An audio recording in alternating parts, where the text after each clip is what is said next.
بیننده دیگری پرسیدن که سلام، خسته نباشید خدمت رسال حق. علیکم السلام. شوهرم خیلی دلش خرابه، فکر بد به ذهنش میرسه درباره من.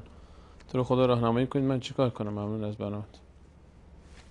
اسبابی که باعث شده که شوهر به اصطلاح فکر بد کنه، دقیقاً همچنین سوالی رو خانمی برای من رو فیسبوک فرستاده بود. من چیکار کردم؟ خب سوال از کجا میاد؟ رفتم سری به فیسبوکش زدم، دیدم یه خانم مثلا بی بند و بار. طبیعیه که تو همچنین حالتی میای میدی. وقتی که شما میایید، خیلی وقتا ما خودمون انتظارات خیلی بی‌موردی داریم.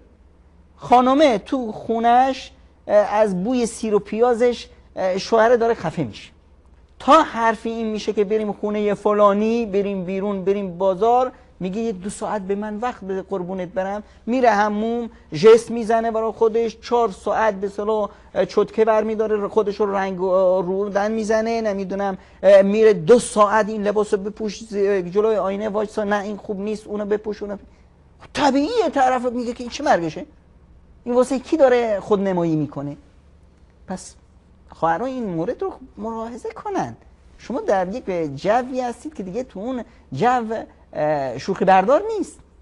شما باید با زیبایی، با نمیدونم حرکات عاطفی، با جلب توجه اونقدر چش شوهرت رو پر کنی و اون همه اون چیزی که باعث میشه که شوهرت بدبین بشه بذارش کنار.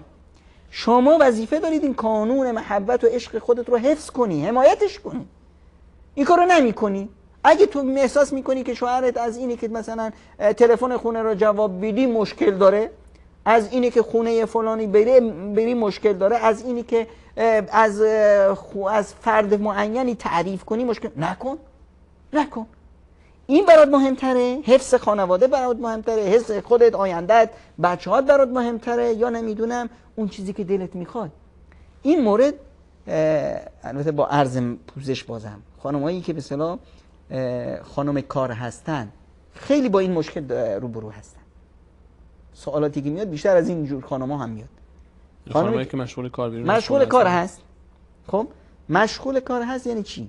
یعنی خیلی از قدرت و توان خودش رو در بیرون، قدرت فیزیکی که داره در بیرون به اصطلاح تحلیل داده، صرف کرده.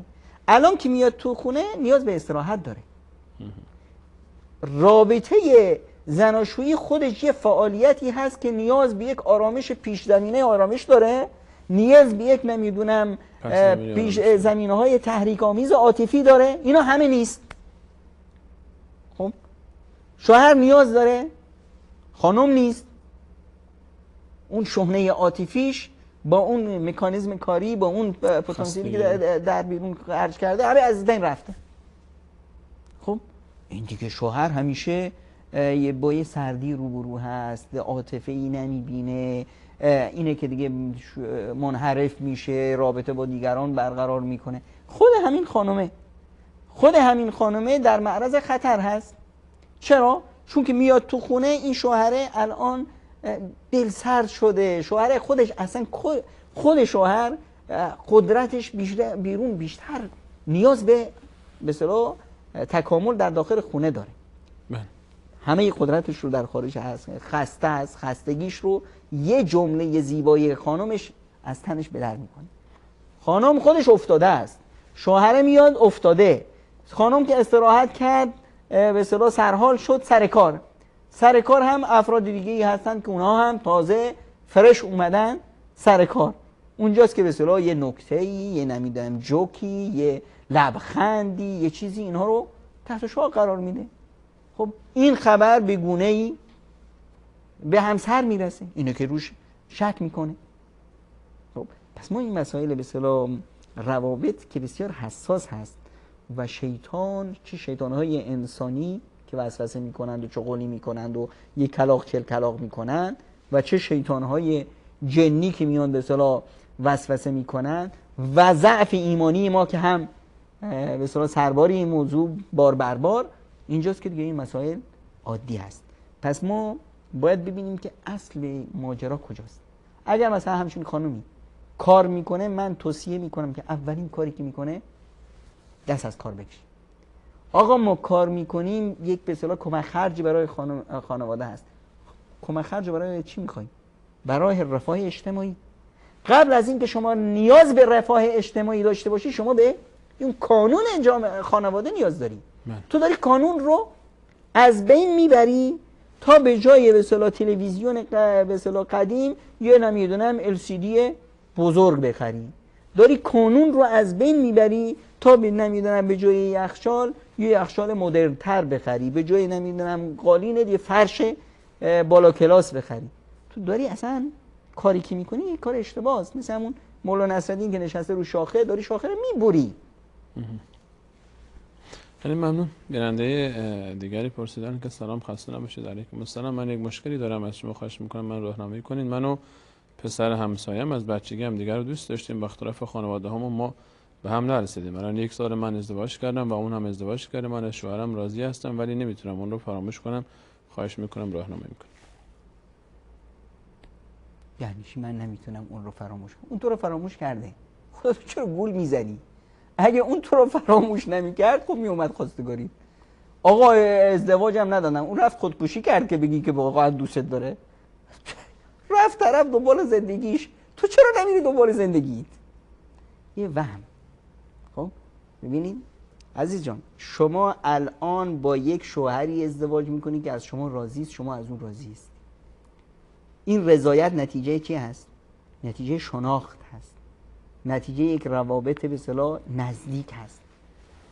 اون عشق قدیم نتیجه چه هست؟ نتیجه وهم هست، یه خیال هست.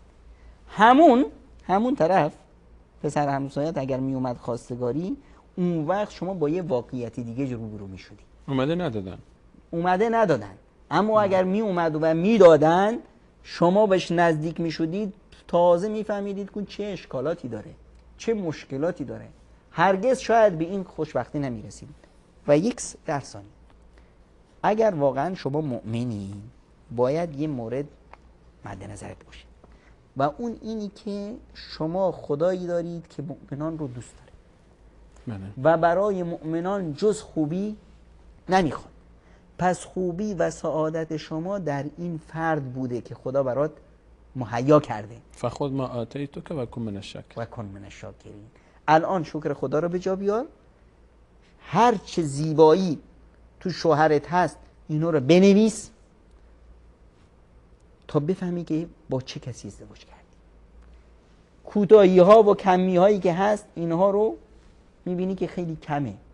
تازه همین شوهر لیست خوبیاشو بنویس.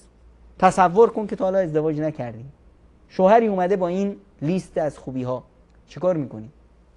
2 تا پداری، 2 تا دیگه قرض میکنی، زبان همسایه رو هم قرض میکنی، یه بلایی میگی که گوش فلک کر بشه.